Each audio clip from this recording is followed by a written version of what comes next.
Salve camaradas, tudo bem? O tema do vídeo de hoje é: História é uma ciência? Mais um ataque de Eduardo Bueno.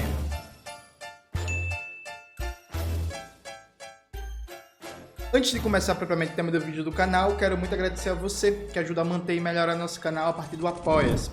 Seu apoio é fundamental para a gente continuar o nosso trabalho. Se preferir o Pix, está aparecendo aqui como QR Code na tela do vídeo. Camaradas, note, mês passado eu estava lá no Maranhão, né? E o Eduardo Bueno soltou um vídeo, A Esquerda Morreu, que é um vídeo ele delirando, babando, me atacando, me xingando, enfim, cometendo inclusive algumas infrações do Código Penal brasileiro. Maxwell, por favor, bota um trechinho aí do vídeo na tela da fala dele, por favor. Ele inventou esse Jones Mané, que é o Fordo. É o Fordo. Ele é um gordo forte. Tô falando de gordo porque é o seguinte: primeiro que eu sou politicamente incorreto e comigo não tem gordofobia, porque eu venero o João Gordo. Eu era amigo do Jô Soares. Eu tenho um monte de amigos gordos maravilhosos. Mas aí tem o gordo que nem se assume como gordo e fica malhando na frente do espelho. Vê as fotos dele, quer dizer, não vê porra, mas ele bota assim: isso aqui, ó, isso aqui é que é músculo, isso aqui é um tríceps. Vai dizer que eu errei? Não, é que o meu bíceps é tão grande que é um tríceps. E aí eu vou cantar pra ele. É assim, ó: Me and Mrs. Jones, we got a thing going on, but we don't have a thing going on. Não tem nada entre nós. E nem vai ter depois disso. Só tem entre tu e mim. Porque tu é um recalcado, porque tu é limitado, porque tu não é nada, porque tu não é ninguém, porque tu é um fordo. Como vocês puderam ver nesse trecho de 30 segundos, o Eduardo Bueno tava dando um ataque de pelanca, né? Enfim. E aí ele apagou o vídeo, e aí, abrindo parênteses aqui, é muito engraçado, né? Porque você olhava os comentários do vídeo, tinha várias pessoas dizendo assim: sou seu fã, acompanho você há muitos anos, mas esse vídeo é absurdo, gosto muito de você, leio seus livros, mas esse vídeo é bizarro, você não teve nenhum argumento, só fez ataque pessoal. Aí ele foi e apagou o vídeo, ou privou o vídeo, não dá pra saber, mas o vídeo não tá mais no ar, atenção, o vídeo não tá mais no ar, e aí ele coloca na culpa dos meus fãs, ou João Hermínio, como queira, tal. E aí é engraçado, né? Ele é incapaz de pensar se ele errou, né? Se a maioria dos comentários foram negativos ao vídeo, não é porque o vídeo é ruim, é porque gente que é supostamente meu fã foi lá. Perfeito? Aí ele lançou outro vídeo, outro ataque, outra baixaria, sabe, outra coisa bizarra, né? Que é A Esquerda Rachou. E aí eu vou fazer o que eu fiz no primeiro vídeo. Eu não vou xingar ele de volta, eu não vou atacar.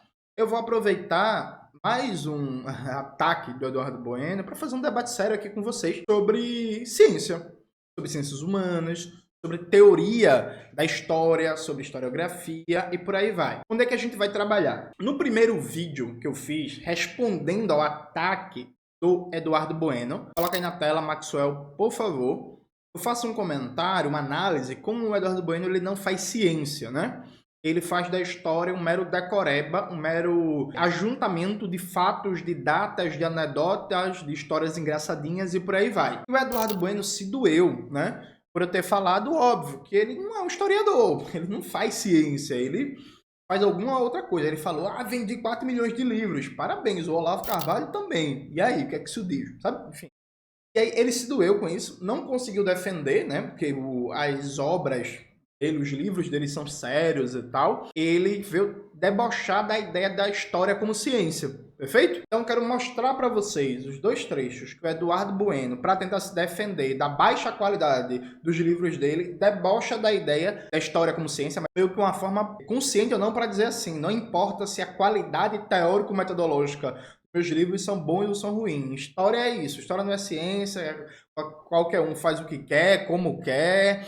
É a casa da mãe Joana, né? A casa da mãe Joana. Então vamos ver os dois trechos. Eu marquei aqui a minutagem. Infelizmente vou colocar para vocês verem essa atrocidade, né? Minutagem, o primeiro é os 6 minutos e depois 18 minutos, né? Que ele fala as atrocidades. Vamos ver aqui. Primeiro os 6 minutos. A pegar em armas. E no meu caso particular, as armas que eu uso são a minha língua viperina. Vou tirar o óculos para você poder me enxergar melhor. É o seguinte, esse é um canal de história do Brasil, né? Não sei se é um canal científico, né? Porque tu sabe que a história é uma ciência exata, né? Eu refuto um pouco essa ideia de ciência, da história como sendo uma ciência exata, porque eu tenho problemas com exatidão, né? E, acima de tudo, tenho problemas com a ciência, porque ciência eu sempre associo assim com aritmética básica, e a aritmética básica para mim funciona assim: 2 mais 2 igual a 5, quando eu tenho que pagar, e 2 mais 2 igual a 3 quando eu tenho que receber. Também tive problemas, evidentemente, com a física, né? Depois, com a física quântica, melhorou, mas eu tinha problemas com a física no colégio, com a educação física também no colégio.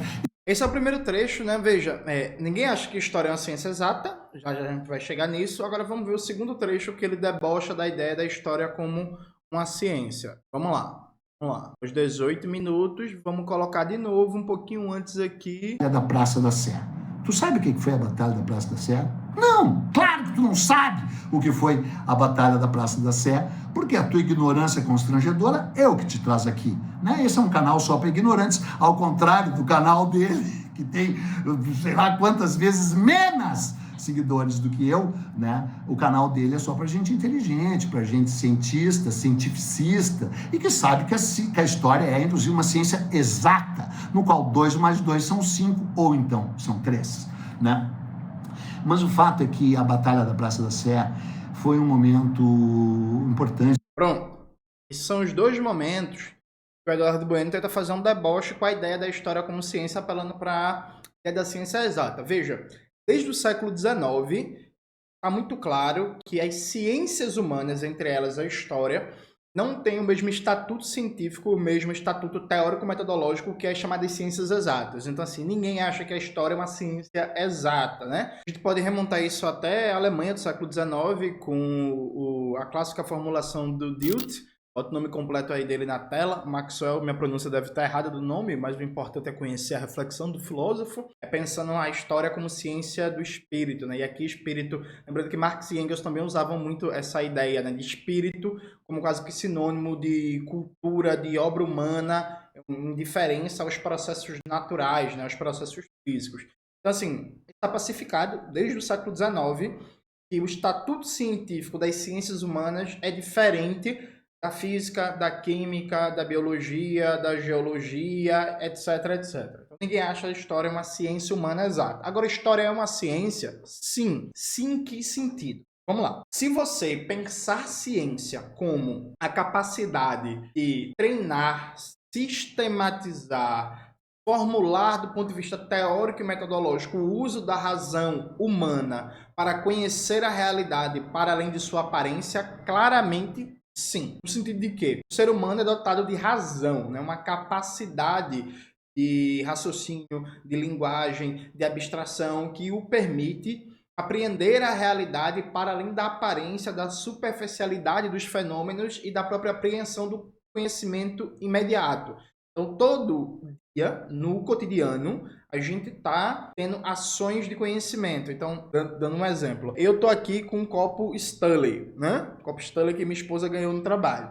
E aí eu não tinha esse negócio, porque esse negócio é caro, né? A gente só tem um porque ela ganhou. E aí quando o copo Stanley chegou, eu fazia com ele o que eu faço com os outros copos normais, né? Que é uma coisa meio burra, mas tudo bem. Eu boto água no copo e boto no congelador. Eu fazia isso para a água gelar mais rápido para eu ficar tomando. Com o copo Stanley não precisa fazer isso, isso é desnecessário, né? Porque ele gela muito mais a superfície do que o líquido dentro pelas próprias características do copo Stanley. Veja, eu aprendi isso, foi um conhecimento do meu cotidiano. Isso é ciência? Não. No cotidiano, a gente tem várias ações que a gente aprende concreta e empiricamente coisas novas, né? A gente não está falando desse tipo de conhecimento que também é uma faculdade da razão humana, né? Se eu sofresse algum acidente e ficasse com algum problema cognitivo gravíssimo, provavelmente eu não tinha capacidade de aprender isso, por exemplo.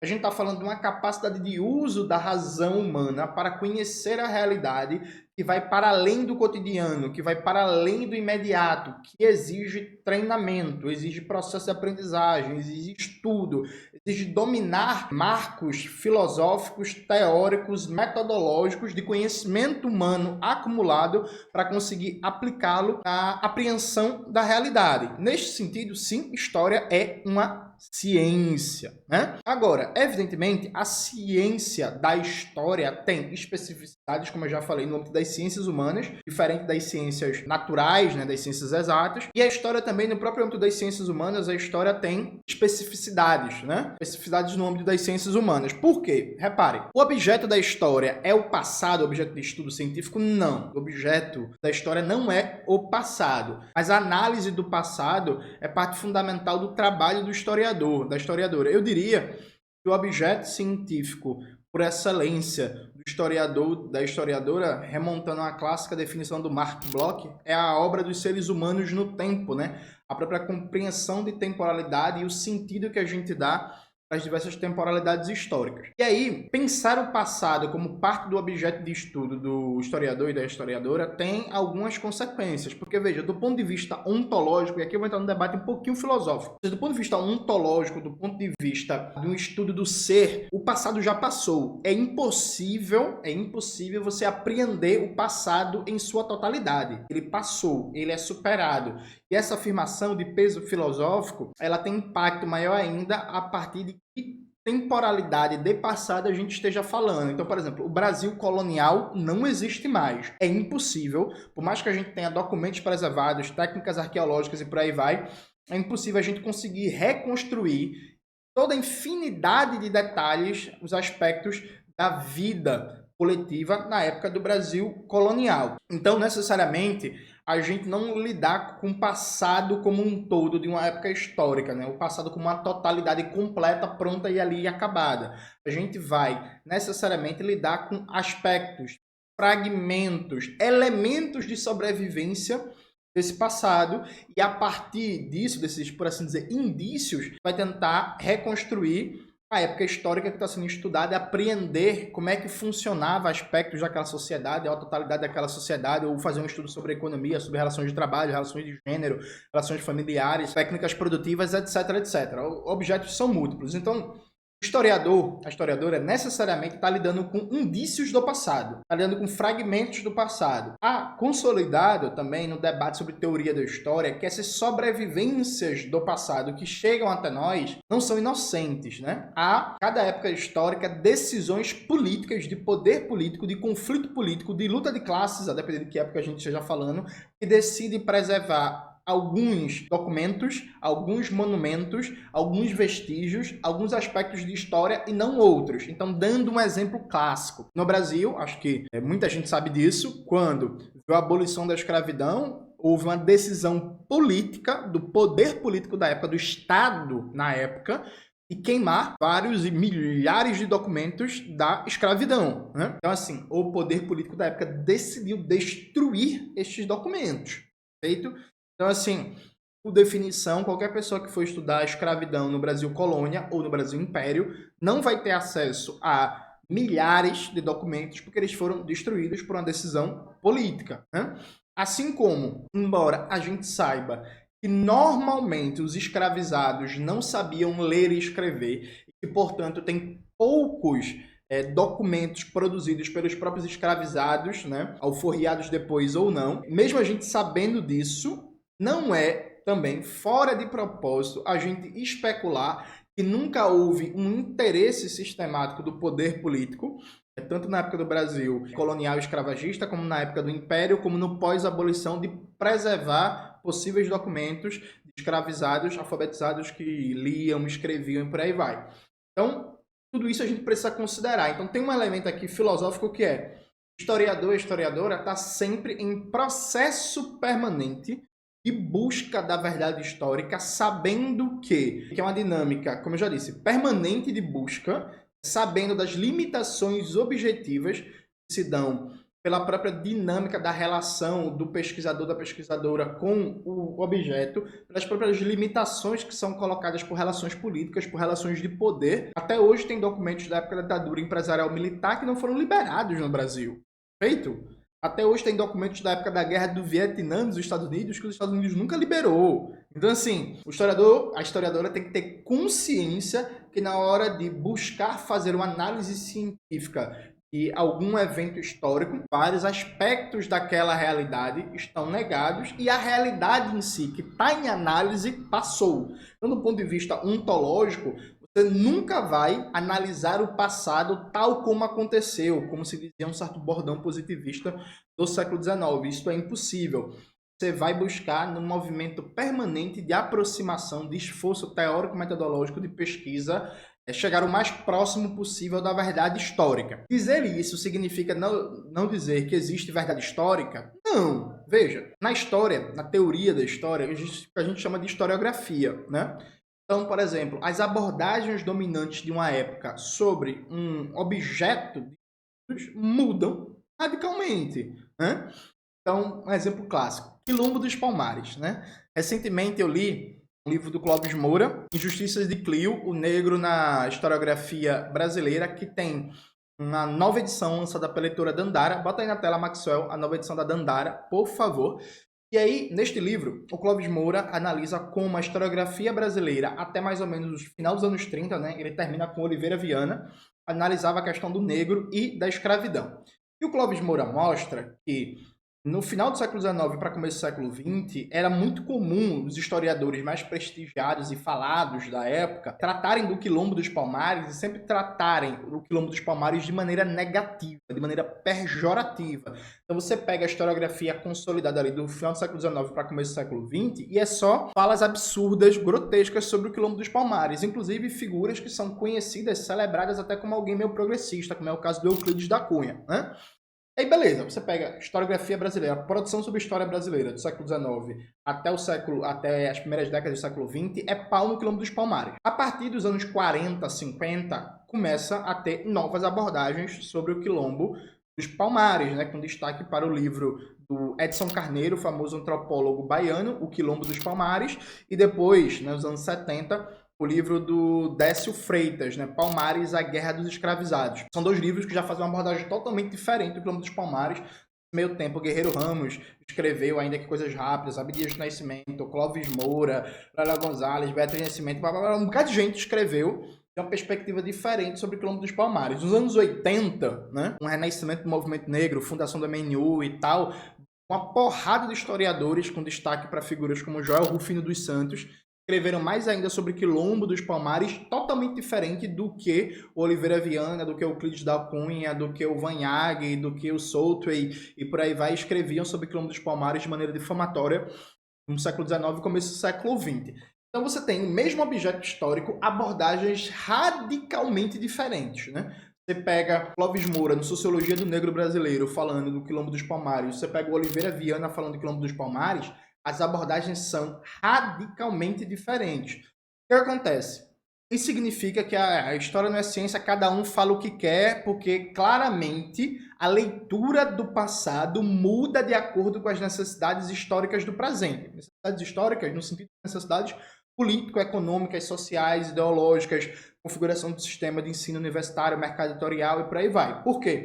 No Brasil, do século XIX para o século XX, estava se formando a nacionalidade brasileira, né? No pós-império, uma concepção de nacionalidade moderna do Brasil. Além de que o Brasil convivia com a ideologia quase que onipresente da ideia do branqueamento, de que o Brasil precisa se branquear. Então, é natural, esperado que para os pensadores da época, comprometidos com aquele sistema de dominação política, difamar Palmares fosse uma necessidade tal como respirar, né? Porque se você está dizendo que o negro é biologicamente inferior, o país está condenado ao atraso porque tem muito negro, tem muito indígena e precisa branquear o país, você não pode colocar Palmares num grau de importância que teve enquanto elemento de resistência quilombola, que durou mais de 70 anos, que aglutinou entre 15 a 25 mil pessoas, os números são discordantes e tal, mas assim, para a época, né, gente, século 17, para a época a gente está falando de uma cidade gigantesca, né, gigantesca, conseguiu resistir a várias investidas do Império Colonial Português, inclusive dos holandeses, também. Então, assim, não dava, do ponto de vista de necessidade político-ideológicas mesmo, sistema de dominação, da configuração de luta de classes da época, e você traçar qualquer comentário sobre Palmares que não fosse meramente difamatório. Inclusive com a mentira que viveu com muita força durante o século XIX e começo do século XX, que Zumbi tinha se matado, né? Quando ele perdeu a guerra e tal, ele tinha se matado por covardia ou para não querer ser preso. Então, tinha documento nenhum para provar isso, mas é isso. Zumbi se matou, e tal.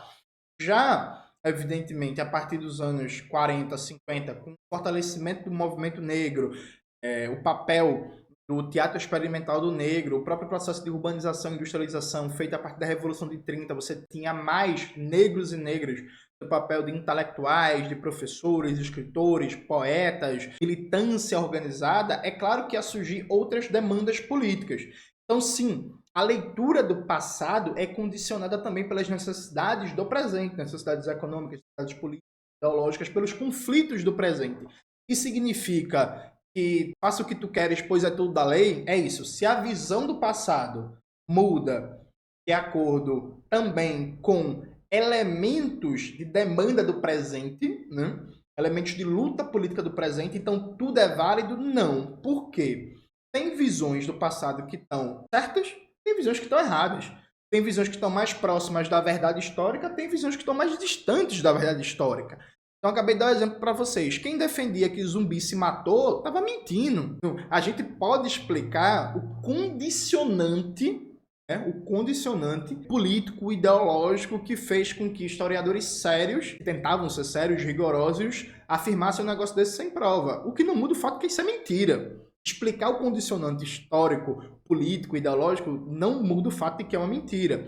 Do mesmo jeito que, do ponto de vista do trato dos documentos, da análise teórica, da reconstrução da sociedade, a obra do Clóvis Moura, né, a análise dele sobre o Quilombo dos Palmares, como aparece a Sociologia do Negro Brasileiro, é melhor que a de Euclides da Cunha, é melhor que a de Oliveira Viana, é melhor que a de Vanhag.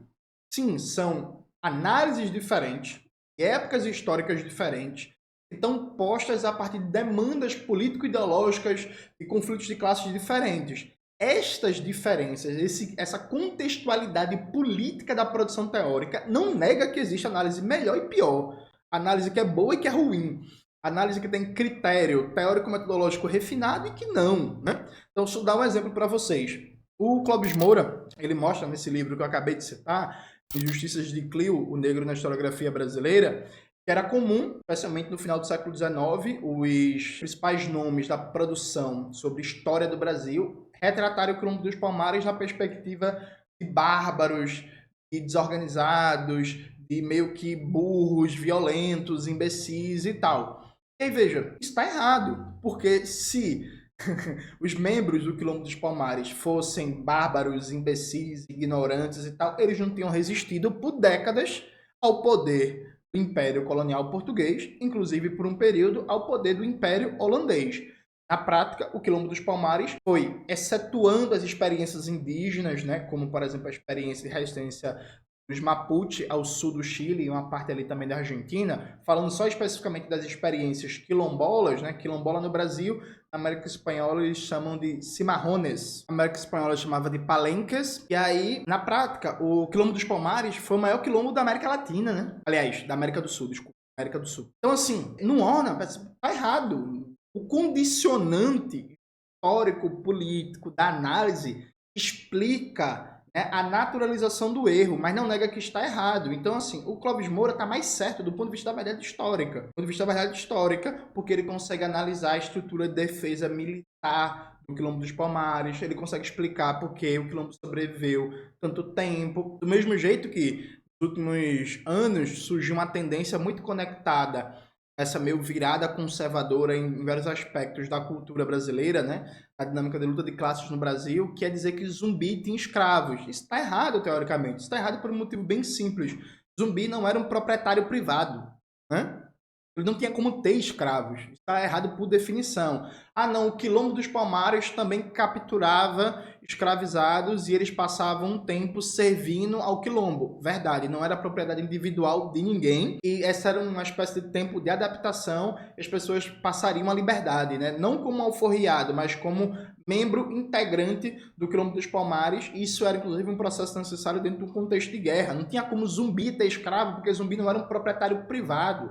A estrutura da propriedade privada tal qual no Brasil colonial, né? Então tá errado, não importa se a mudança do contexto político brasileiro fez com que surgisse uma tendência muito forte de negativar o Quilombo dos Palmares a partir da ideia que lá era tão opressivo como o entorno colonial. Tá errado. Então veja, a mudança de leitura do passado de acordo com a demanda do presente não significa que a história é um mero jogo de poder, né? Não significa que dá para falar qualquer coisa, não significa que dá para falar qualquer besteira. Inclusive você que tá na universidade que é pós-moderno, falando merda, presta atenção.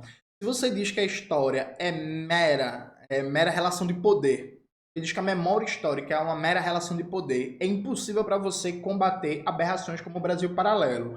Porque se não existe teoria, se não existe método, não existe análise documental, se não existe verdade histórica a ser buscada, tudo é válido. Então, tudo e qualquer coisa dita é verdade, no sentido de que qualquer coisa pode ser dita, né? Então, é impossível para você combater o Brasil Paralelo. Não dá para você dizer que eles são mentirosos, e são.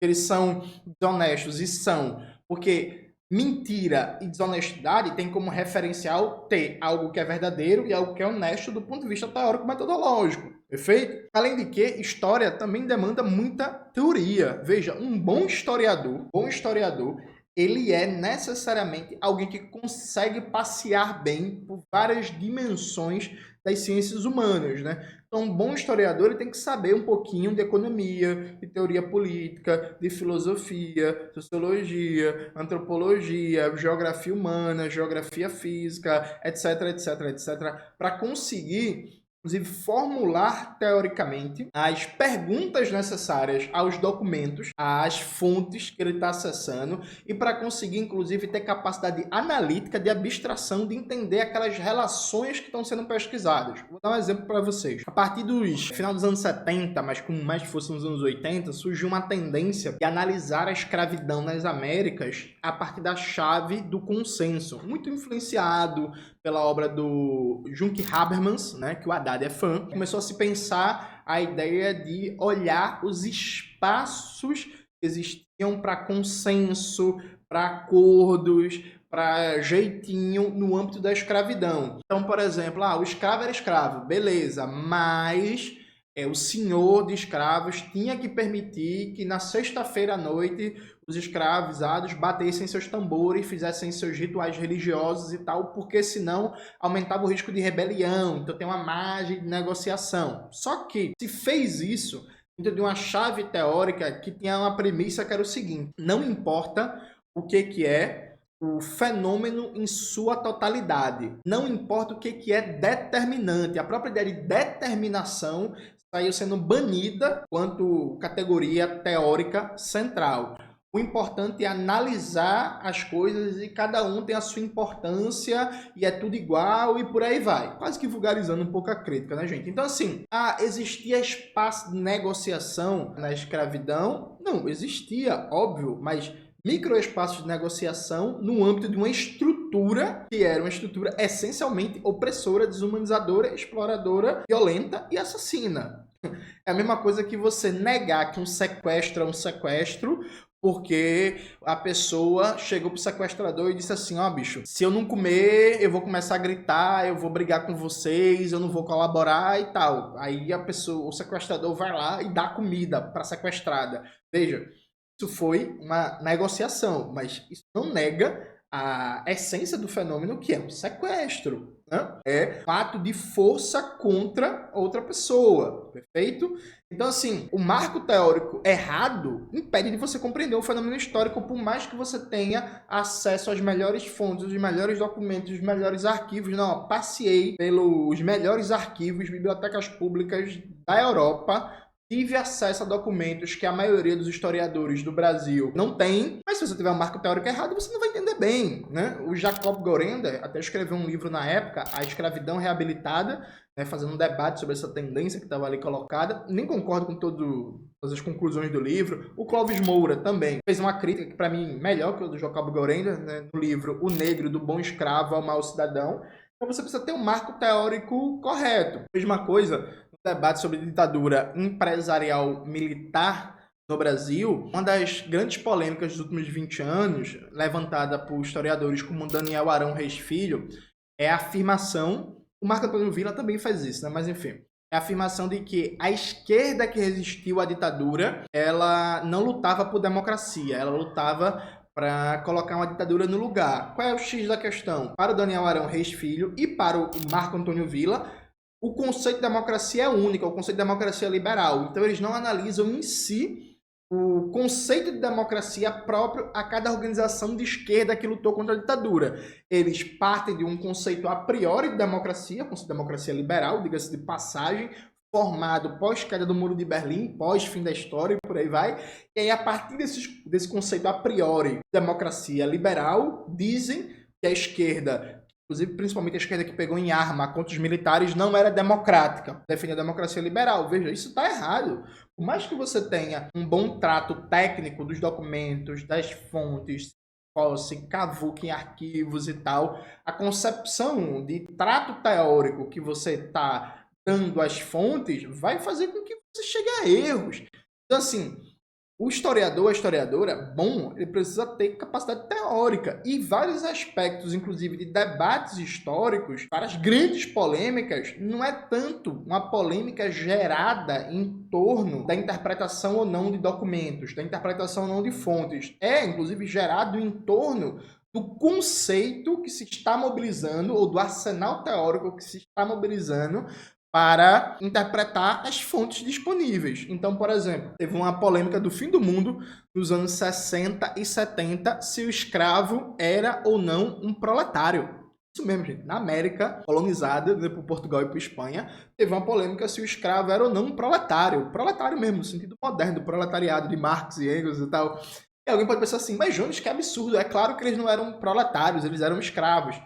Pois é, mas tem todo um debate teórico ali por trás, a ideia do sistema mundo, do Wallenstein, a ideia de que desde o século XVI que o mundo é capitalista, que o empreendimento colonial da Espanha e de Portugal já era capitalista, e não é um negócio imbecil, não. Os argumentos do Sidney Mintz, né, que foi um antropólogo marxista muito importante, que foi um dos que deixou célebre esse debate, são desprezíveis, não. Perfeito? Mas é isso, eu discordo. Mas é um debate que aconteceu. Do mesmo jeito que você tem debates gigantescos para definir a participação do empresariado brasileiro no golpe 64. E aí os documentos são, claro, depois da Comissão da Verdade, muitos documentos foram liberados. Então a gente tem novas fontes, novas informações e tal. Mas até a Comissão da Verdade, você tinha debates que partiam muito de marco teórico diferente. Assim, ó, a partir de instrumentos teóricos, você vai analisar aquela realidade histórica, aquelas fontes, aqueles documentos. Então, assim, história tem muita teoria, né? Por exemplo, se você concorda com a categoria de populismo, tal como formulada, por exemplo, Francisco Verfort, seu famoso livro, quando você for fazer uma análise do governo João Goulart ou do governo Vargas, assim, dificilmente eu e você vamos chegar à mesma conclusão analisando os mesmos documentos. Porque eu discordo da formulação teórica da categoria de populismo como está na obra do Verfort. Então, história tem muito debate teórico, tem muito debate filosófico. Todo bom historiador é um pouco filósofo, um pouco sociólogo, um pouco economista, um pouco cientista político, um pouco antropólogo, a depender do objeto, sabe? Porque, e aí, claro, alguém pode se perguntar assim, Jones, então você quer dizer que o historiador parte de conceitos a priori, e aí a partir disso ele vai analisar a realidade. Veja, todo mundo tem a priori teórico, viu?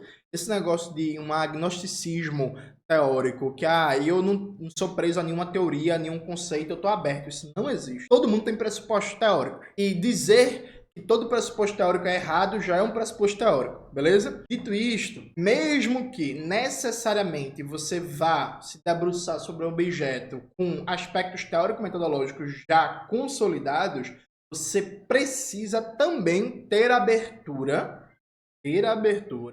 para compreender a dinâmica imanente própria do objeto, que pode discordar, inclusive, da sua formulação teórica prévia, do seu pressuposto teórico, e você reformular esse elemento teórico. Por exemplo, eu sou adepto, acho que todo mundo aqui que acompanha meu canal sabe disso, da teoria marxista da dependência, né?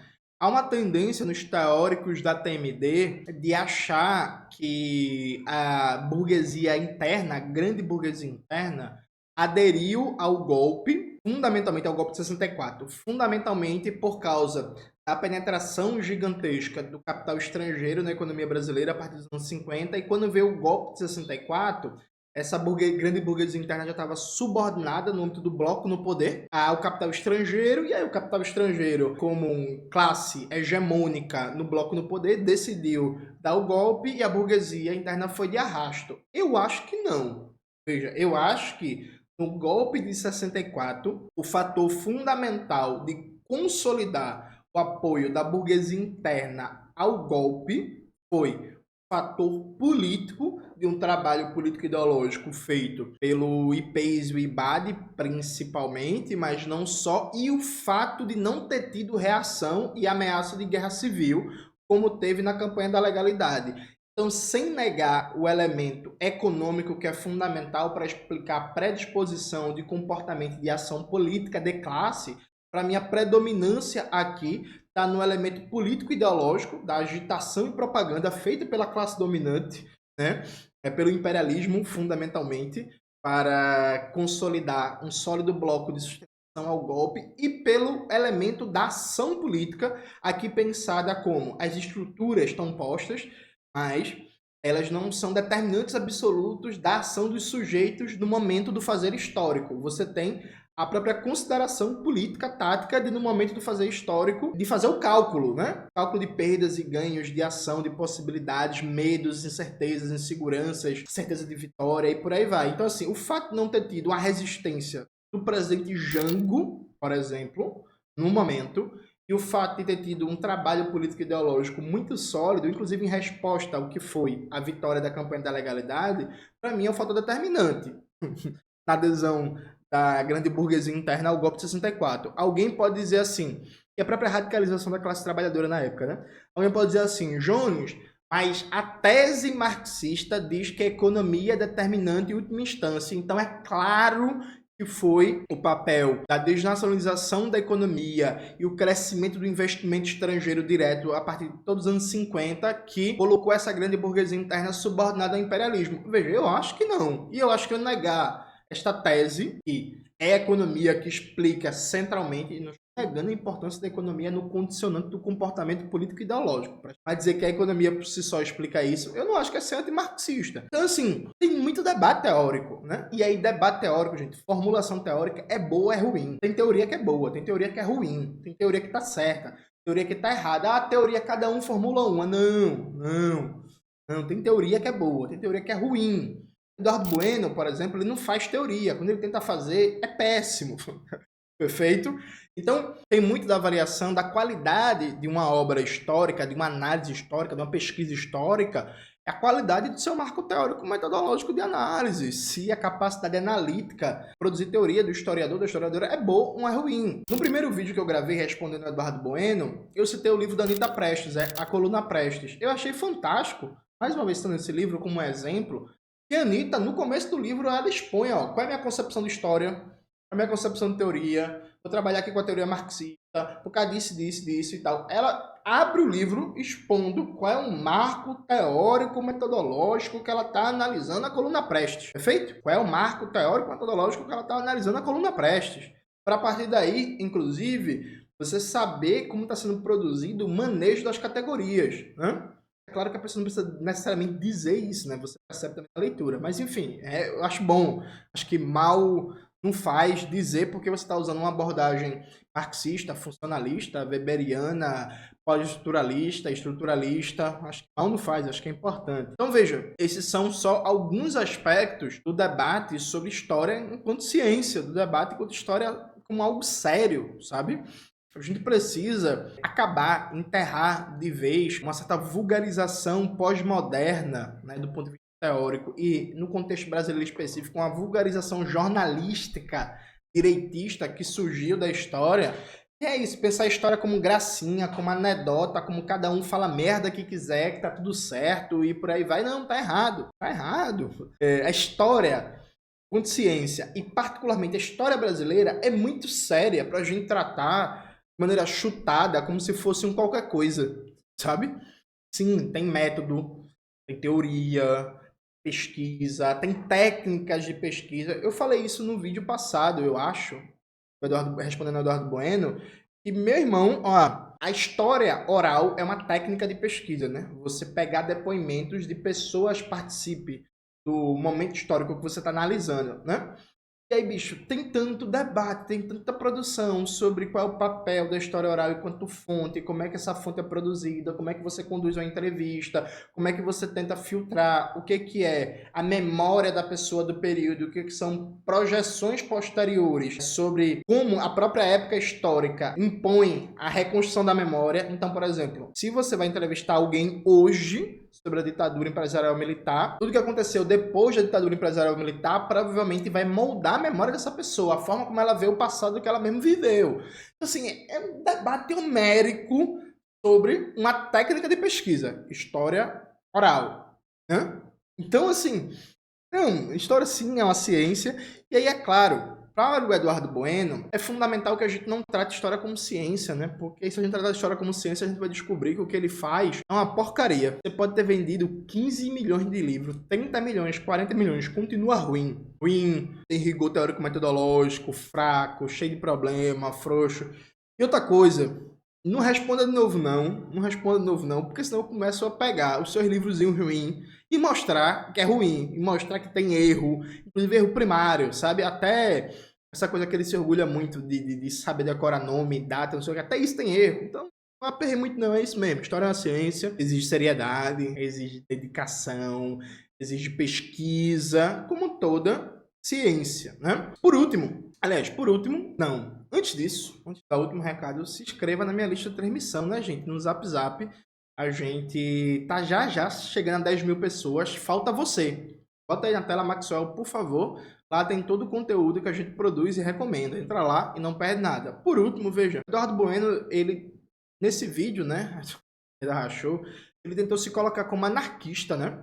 Veja, o anarquismo, eu não sou anarquista, eu sou marxista-leninista. A gente tem discordância com o anarquismo. O anarquismo é uma corrente revolucionária do movimento operário. Presta atenção aqui, gente. O anarquismo é uma corrente revolucionária do movimento operário. Só é anarquista quem é revolucionário, quem defende a derrubada do capitalismo. Ah, não, eu sou anarquista porque eu não gosto de partido, eu acho autoritário. Não, beleza, mas isso não faz de ninguém ser anarquista. Eu sou anarquista porque eu não gosto de comunista, comunista é stalinista. Não, tudo bem, isso não faz de você anarquista. Né? O anarquismo é uma corrente revolucionária do movimento operário e popular. Então, só é anarquista quem é revolucionário, revolucionária, quem quer a derrubada do capitalismo. Perfeito? É isto, essa é a premissa. E aí, claro, debate anarquista sobre a revolução, sobre a derrubada do capitalismo, não é o mesmo que o nosso. Perfeito? Temos discordância tática, teórica, estratégica, e etc, etc, etc. Mas assim, o anarquismo é uma corrente revolucionária do movimento operário e popular. Se o Eduardo Bueno não acredita, e ele fala isso no vídeo dele, que é possível derrubar o capitalismo, se ele não atua, não milita por isso, ele não é anarquista. Não dá para ser anarquista e reformista. Não dá para ser anarquista e social-liberal. Não dá para ser anarquista e votar no menos pior. Anarquista é revolucionário. Feito? Então não, Peninha não é anarquista. Já foi um dia, sei lá, sabe Deus, mas não é. Anarquista é revolucionário. É isto, nossa discordância com o anarquismo são várias, mas assim, a gente tem uma concordância. O capitalismo precisa ser derrubado. E aí tamo junto. É nóis. É isso, sabe? É isso, galera. Espero que vocês tenham gostado do vídeo hoje do canal. Não se esqueça de se inscrever no canal, ativar o sininho, curtir esse vídeo, compartilhar e tudo isso que vocês já sabem. Um beijo e até a próxima.